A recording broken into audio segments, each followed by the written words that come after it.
Hello everyone and welcome to class. This is Tyva, and the very first lesson I'm going to show you today is we're going to do a Cricut Design Space orientation.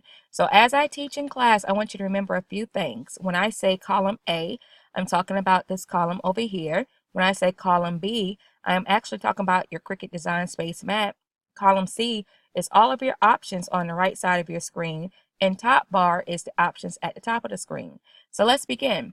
We're going to start with column A. At column A, one of the first options you have is these three minus lines.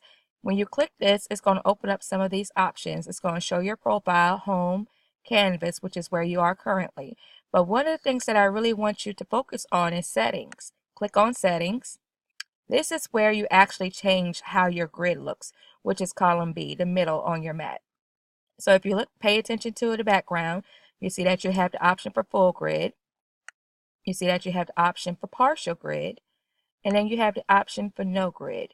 Full grid is great when you want to make sure that your design is lined up right, and no grid is great for when you do a screenshot. And I'm going to talk about more how you can actually do a screenshot and what you will have to do with a screenshot.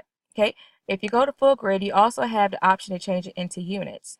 You can change it from centimeters to inches. So your mat is actually designed at inches, your default mat that comes with your machine. So you will like to leave it at the inches units. So what I'm going to do is I'm going to leave it at full grid for now. And I'm also going to show you a quicker way to do it. Right here, if you click this box right beside 0, 0, you can actually click on it and do the same exact thing. Isn't that cool? That's one of those things that you kind of learn playing around and fiddling with different buttons. It's one of the options that's really discussed, and that's why I like to teach this kind of stuff. Okay, so now we have column A. Column A, you can do a new mat. You just select new, but it's not going to do it because this is a new mat. You see it says entitled. So once you play around with this, maybe you want to do a new option. I'm going to show you how that new feature works. If you click templates, in templates, it shows you all of the Cricut templates that are available, and you can also choose between different canvas types and search for particular things. When you first get your Cricut, you actually have a trial period where you can actually use some of these projects. So definitely take advantage of that. Okay, your projects, when you click this, it's going to show all of the projects that you can actually create with Cricut. And like I said, once again, when you get your trial option, you want to try to use as many of these as you can so you can learn how to use them as well. Okay, images, if you click on your images, since I've been Cricketing for almost 2.5, 3 years now, I came up with a lot of projects on my own, but if you click the images, it's going to show you different images that Cricut has available. So anything that you see with this green A means that it's something that has to be purchased or is available with your Cricut trial. Okay, so now we're going to go to text. Text is one of the first things that I've actually learned. When I went over to my mom's house and I didn't know anything about Cricut, I wanted her to print up a name to go on my cup. And she did one of the things that I hated at the moment, but I'm so grateful for her now, is she actually showed me how to do my own name. So what I'm going to do is I always use my middle name because it's long but short, long enough to show you exactly what I need to show you. Okay, so I type my name and it default here, so I move it here.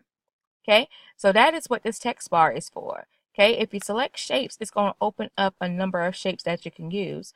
We're going to choose a circle. Okay, and it just pops up like that. Okay, after that, the next thing and the last thing that's in your column A is your uploads.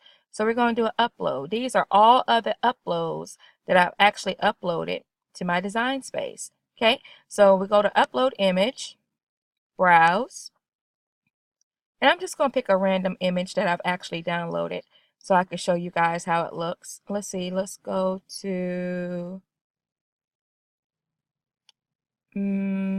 let's go to my mockup design and select open. And the file is here, like so. And you have three options here. You have simple, moderately complex, complex. So simple is, if we click on it, it's going to have the least amount of color. If your picture has an array of colors, you want to go to complex. I hardly ever use moderately complex. We still discuss it, but you're either going to be using simple or complex with most of your designs. So because it has an array of colors, I could actually go with simple, but it doesn't include, you see the change of the blue? If I did it simple, then the blue wouldn't be as bright. So we're going to go with complex. Select continue. Okay. And then here's my image. My image is actually a PNG image, which means that the background is already cleared out for me. We will work on in later lessons about what that actually means, but this is a PNG image, so I don't have to do any cleanup. In your cleanup, you have the magic wand, the eraser, and the crop. And over here, you have the undo, redo, zoom in, well, zoom out, and zoom in. Okay, so we're going to actually upload another picture because I actually want to show you guys this. So this is how it looks when you do a PNG. When you're doing PNG, you can actually scroll down here. It says save as a print and cut image or save as a cut image. You see, it doesn't look too well as a cut image, so this would definitely be a print and cut image. So we're going to go ahead and upload that. Click save. And that is how you use your upload. So let's upload another image that we perhaps may need to clean. So I could just introduce that to you guys. Okay, let's see. A simple image that I will have to clean. I'm going to go to Documents and go to my images.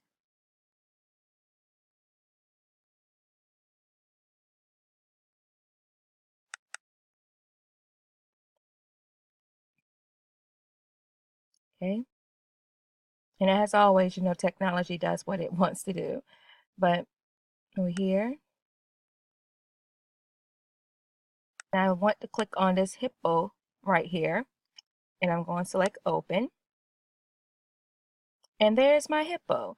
So now it's a different array of colors actually in this design. So what I'm going to do is I'm going to select complex because I want to keep the colors in this design. If I were to select simple, I just want you to see how it looks. Simple doesn't look all that bad. Actually, I like simple better. So as you can see, as you do different projects, you will find out which one works better for you. I actually like simple better. So we're going to go to continue. And I'm going to zoom out because I want to be able to crop out all of this around here. So we're going to go over here and go to crop. And it looks like I might not be able to crop out as much because I don't want to touch the ears or the cheek. Okay, so that is how you use the crop. We're going to zoom out again. And I'm going to get my erase. And just go ahead and erase this first because I just want my hippo. Okay, then we're going to grab the select and erase. I want to erase all of the white. So just as I did with my monogram, this now makes it a PNG. And all you're doing is erasing every single thing that you do not want in your picture, which is very simple. So we're going to select and continue. And now I have my PNG. So what we're going to do is we're going to save it as a print and cut image. If we want to cut out the silhouette of it, we would just click this and then go to save. But we're going to save the picture. And that was basic cleanup. So now as that is saving, I'm going to show you how to upload it to your Mac. So once you download your image, you can click on the images that you uploaded and click the green button, Insert Images. And that is how you upload your images to your Mac. And it's 4 features right here in this box while we're here. This is the delete feature. This is to turn your image. I'm going to undo up here, top bar. And then this is to lock your image. And with the lock, it locks the shape and size. If I unlock it and I use this, it's going to change the size of my hippo. So leave that lock. I'm going to undo. So we're going to leave this lock. Okay. So now we went all of the features in our A column. Not as bad as you thought it was going to be, right? Okay. So now we're going to go over some of the features in C column. Okay. So what I'm going to do is I'm going to use my monogram. I'm going to put it inside my circle because this is where the fun begins. Okay. So I have my name right here. I'm not going to work with my name too much, but I do want to show you a few things with this. Over here in C column, we're going to alternate in C column and top bar. You see, once I click my name, if I click off the mat, you only see one top bar. That's top bar 1. But if I click on my name, it produces top bar 2, which gives me other options that I can use with this particular design. So like if I click on the hippo, that top bar 2 does not show up.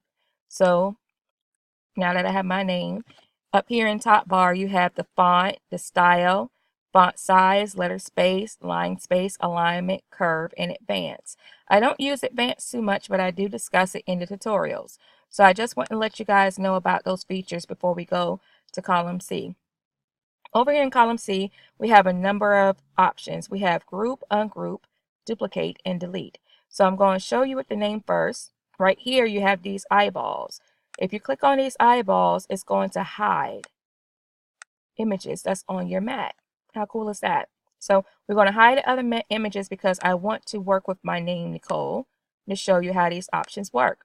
Okay, so now that I have Nicole, remember, this is to delete, this is to turn it, this is to lock and unlock, this is to resize it.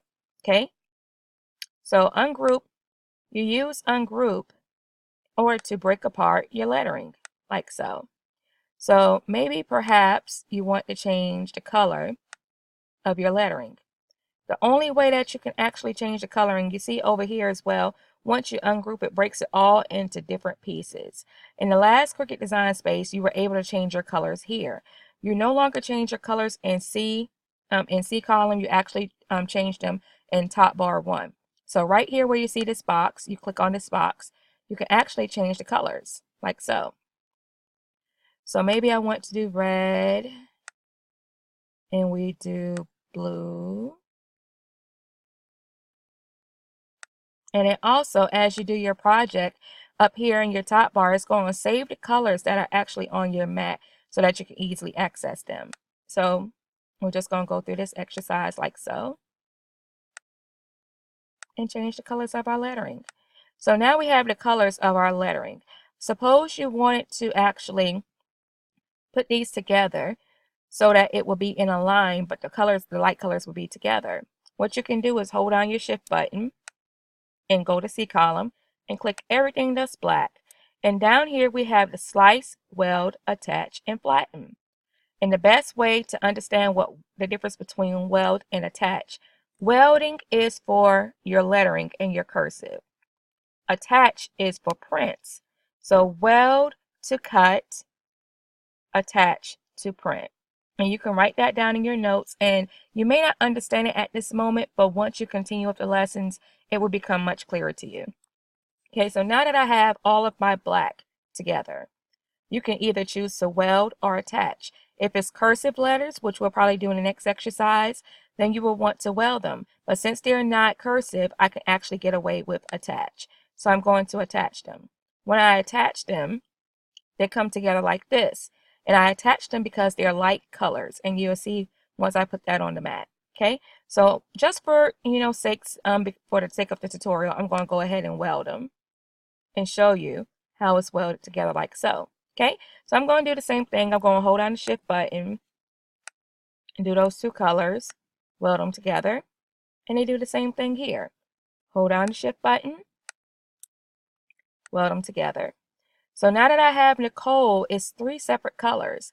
If I go to make it, it's going to be 3 separate mats.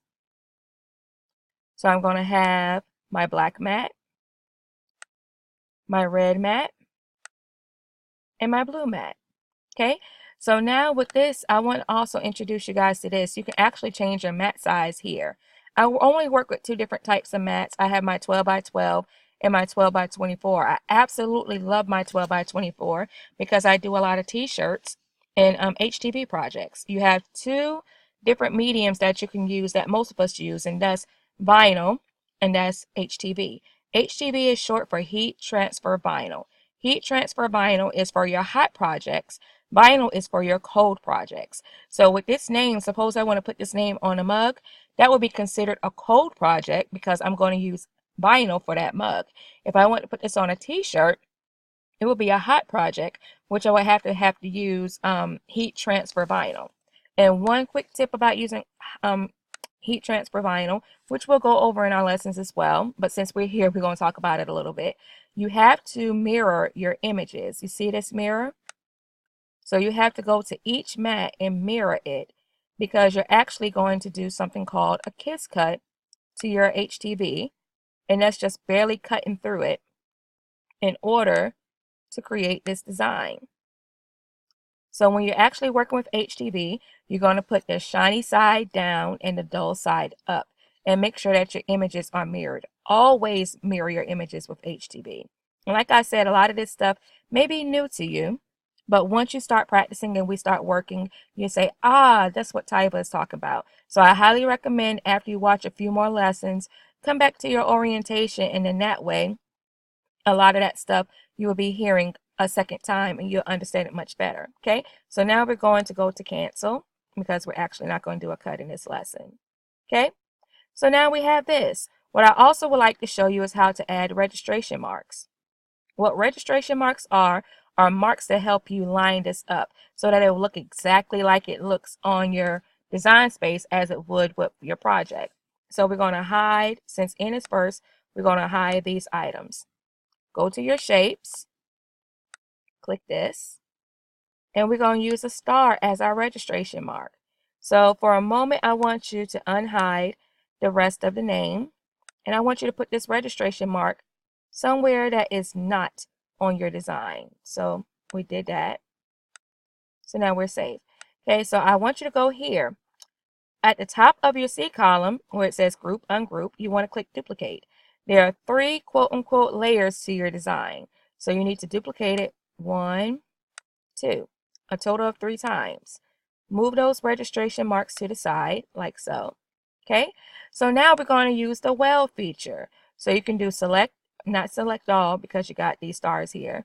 But we're going to drag and click all 3 parts and weld. Now I want to get my registration mark, which is my star, and put right up under here the best way I can. Okay, so now I want to go up here, hide this, select that, select this. We're going to weld it. This lesson will give you great practice with the features in Design Space. Okay, put that star up under here, our registration mark, like so. Move it a little bit. There we go. Okay, now I'm going to hide it. And my last one will be black. So, go and do that. Attach. And there we go. So just to give you a visual, we're going to unhide everything. And make sure all of our stars are aligned. So this is what the registration mark does. The registration marks makes you, once you actually read your design and you layer the stars on top of each other, then your project will be lined up just like it's lined up onto your mat. So when we go to make it,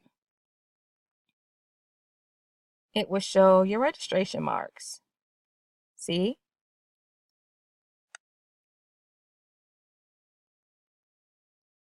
So once you cut your project, all you would have to do is lay those stars on top of each other. And a lot of beginners actually use registration marks, but the more you work with it, then the better you will get at it. Okay, so that's what I want to discuss. So in this lesson, we actually discussed all of the tools that was in column A. We discussed a few tools up here in top bar 1 and top bar 2, and we discussed group, ungroup, duplicate, and delete button is here as well. So what we do is we can select all, like so, or we can click here to select all. And that is how you use your delete button. So you can delete here or you can delete from your keyboard. It's just another on-screen option. And down here we have slice, weld, attach, flatten, and contouring. In the next lesson, we're going to go over some more features over here in the C column, as well as top bar 1 and top bar 2. So I see you in the next lesson.